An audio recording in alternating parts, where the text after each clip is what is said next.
O nosso estudo de hoje é a lição 87 do livro Seara dos Médios e tem por título Enfermagem do Espírito. Observa o recinto onde repousa em tratamentos o enfermo que amas. Enterneces-te ao vê-lo vencido, aniquilado, sofredor, nem de leve poderias admitir a leviandade da visita que lhe invocasse a atenção fatigada para questões inoportunas. Não compreenderias a atitude de quem buscasse converter tanta dor em razão para motejo, agradeces para ele o auxílio, o respeito, o remédio e silêncio. Vê-se o espírito desencarnado em perturbação nas mesmas circunstâncias.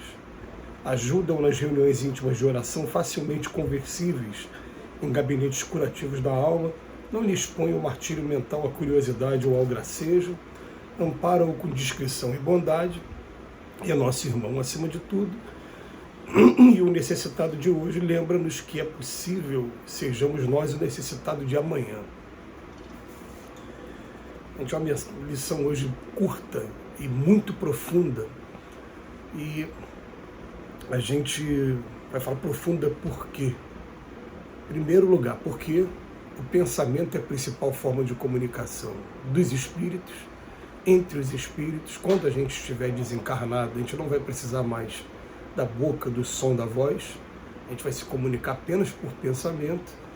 E então, partindo desse princípio, dessa realidade, que muitos não têm consciência disso, qualquer coisa que a gente pensa sobre quem já desencarnou, a pessoa está recebendo a nossa informação. Essa que é a verdade mesmo. A gente sabe que nem todo mundo tem condição de perceber os nossos pensamentos no momento exato, mas ele fica também. Eu costumo fazer essa comparação como uma chamada perdida aí do celular, porque o que acontece? Vou pegar como exemplo o livro Nosso Lar, quando André Luiz diz que ele ficou 8 anos na região umbralina e tem um momento que ele é resgatado para um lugar de tratamento, para essa colônia Nosso Lar, e na colônia ele descobre que tinha uma senhora que sempre fazia oração por ele, orações feitas já há bastante tempo. Ele não tinha condição de perceber as orações no momento, mas depois estavam lá as chamadas perdidas, que eram o quê? Eram os pensamentos que você tinha com relação à pessoa que já desencarnou. Então, a gente vai descobrindo o seguinte, a gente vai descobrindo que eu preciso aprender a fazer um filtro muito rigoroso até, com o que eu penso daquelas pessoas que já desencarnaram, porque vamos pensar aqui com a gente, né? Nós todos temos lado sombra e lado luz aqui na Terra. Ninguém aqui na Terra é só sombra e ninguém aqui na Terra é só luz. Porém, você ficar sendo lembrado apenas pelos momentos de dificuldade, de briga, de conflito, de qualquer coisa que seja negativo, é muito complicado, é muito triste. É como se alguém estivesse andando atrás de mim e me apontando os erros o tempo todo, me julgando o tempo todo. E chega uma hora que a gente vai virar para trás e vai falar, poxa, tá bom, cara, me deixa em paz um pouquinho, eu também não sou só isso, não.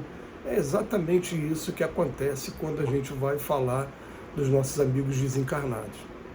Então, o Emmanuel hoje começa fazendo uma comparação, falando assim, ó, quando você está com algum parente querido, uma pessoa idosa, às vezes um filho, pessoa querida, pessoa que você ama, pensa na pessoa que você ama, que esteja no leito do hospital. Você vai agradecer a todos aqueles que colaboram para a recuperação da saúde. Você não vai conseguir admitir de jeito nenhum que alguém esteja levando aborrecimento, comentários inoportunos, coisas que sejam negativas. A primeira coisa que a gente aprende, né, nesse momento, né, é falar com a pessoa assim, a gente nesse momento tem que pensar assim, a mente tem que estar boa, né? A mente coordena o corpo. A gente costuma até dizer para as pessoas, o que é mais importante? Uma pessoa que esteja com o corpo todo são, mas que esteja com a mente mergulhada em depressão, síndrome do pânico ou outro transtorno psicológico, ou aquela pessoa que às vezes está com o corpo todo debilitado, mas a mente está boa. Quando a gente desencarnar, a gente não vai ter mais corpo do outro lado. A mente é que vai estar coordenando tudo. Então, é muito melhor que a gente esteja com a mente boa. Então, a gente procura zelar para que não tenha aborrecimento e que a mente esteja equilibrada o tempo todo. O Emmanuel vem fazer essa comparação com os nossos amigos que já estão desencarnados. Então, começar a falar mal de alguém que a gente ama, que está desencarnado, a gente entra no meio como se fosse um pai defendendo o filho, uma mãe defendendo o filho. E vira para não, mas espera aí, fulano pode ter tido isso, mas ele tinha isso de qualidade, e a gente vai procurar defender também para criar, ou melhor, acabar com essas imagens negativas que se fica com relação a alguma pessoa, até porque a gente vai lembrar mais uma vez, ninguém está sendo obrigado a somente ver o lado bonito das coisas, quando na verdade tem muito lado feio. Não se trata disso. Se trata de que a pessoa pode estar em sofrimento lá do outro lado e você martirizando cada vez mais. Vou lembrar uma perguntinha do Livro dos Espíritos que fala assim, né? Os que estão desencarnados, os espíritos são sensíveis à nossa lembrança. Isso está lá na comemoração dos mortos, lá no Livro dos Espíritos, um capítulo que vai falar do dia de finados, né, que a gente comemora, na comemoração dos mortos. A primeira pergunta fala assim, eles são sensíveis, são muito sensíveis. Se eles estão felizes, ficam mais felizes ainda que estão sendo lembrados. Se não são felizes, se estão em sofrimento, aquilo pelo menos é um lenitivo. Alguém está lembrando de mim, alguém está tendo carinho por mim lá na Terra.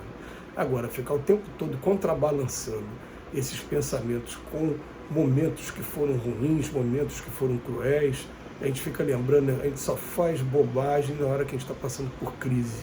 Enquanto estamos equilibrados, a coisa está andando bem, mas quando a gente percebe alguém fazendo alguma coisa errada é porque está vivendo um momento de crise. E a gente vai perceber o seguinte, principalmente se a gente fizer um estudo assim, das cartas que Chico Xavier, no trabalho do Correio do Amor, estava trazendo, durante o trabalho que ele fez, né, lá em Uberaba, a gente vai ver que o relato de quem está do outro lado é mostrando o quanto o nosso pensamento faz uma diferença muito grande e agarra demais a pessoa. Por quê? É uma coisa interessante até para a gente pesquisar, gente. Eu deixo aqui para vocês no livro Obreiros da Vida Eterna, o espírito Dimas, quando ele desencarna, ele traz uma informação que é preocupante, é curiosa. Ele diz que ele chegou do outro lado, foi recebido pelos amigos dele. Quando ele olhava para trás e começava a pensar na casa dele, na família dele, no primeiro momento, o que acontecia? Ele sentia de novo a dor da enfermidade que tirou a sua vida. Só o fato de olhar para trás, desejar ficar lá atrás ou qualquer coisa parecida, fazia com que ele remetia ele voltar para aquele cenário. Então ele precisava naquele momento olhar para frente, descansar. Então, como é que a gente faz no primeiro momento? A gente faz as nossas orações, sim, mas orações pedindo para Deus que possa estar protegendo, não trazendo a pessoa para os problemas que estão tendo aqui. Então as orações que a gente faz é que você esteja bem, que você agora consiga encontrar a nossa família, as pessoas que te amam aí do outro lado, que vão cuidar de você. E quanto mais rápido você estiver equilibrado, mais você vai poder até ajudar a gente que está aqui, porque vocês têm uma vantagem, né? Vocês desencarnam, vê a gente aqui. A gente aqui encarnado não vê vocês aí. Então, quando vocês estiverem equilibrados o mais rápido possível, pode até receber autorização para vir aqui até a gente, envolver a gente com pensamento, com sentimento. Agora, o contrário já é mais difícil. Então, a gente costuma orientar, né, as nossas orações dessa maneira.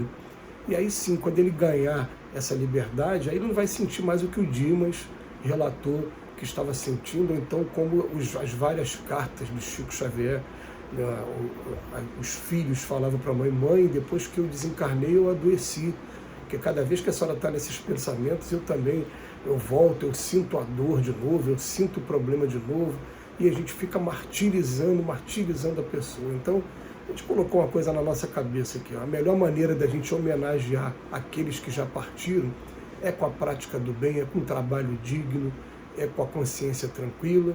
Aí sim, a gente vai poder estar o tempo todo falando, eu me tornei e busco ser uma pessoa melhor a cada dia por conta de pessoas igual você que estiveram na minha vida e que eu torço para que agora estejam bem amparadas, porque daqui a pouco a gente vai se encontrar e eu vou poder dar um beijo, um abraço pessoalmente, agradecendo tudo que vocês fizeram por mim, o que vocês representam por mim.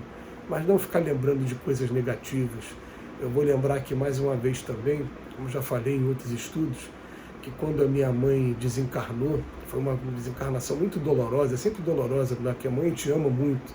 Eu passava em frente ao cemitério que o corpo foi enterrado e me emocionava, chorava, mas logo em seguida eu falava para ela em pensamento, mãe, eu estou chorando de saudade, mas fica bem, eu te amo e quero ver a senhora bem. E fazia prece para que ela ficasse bem.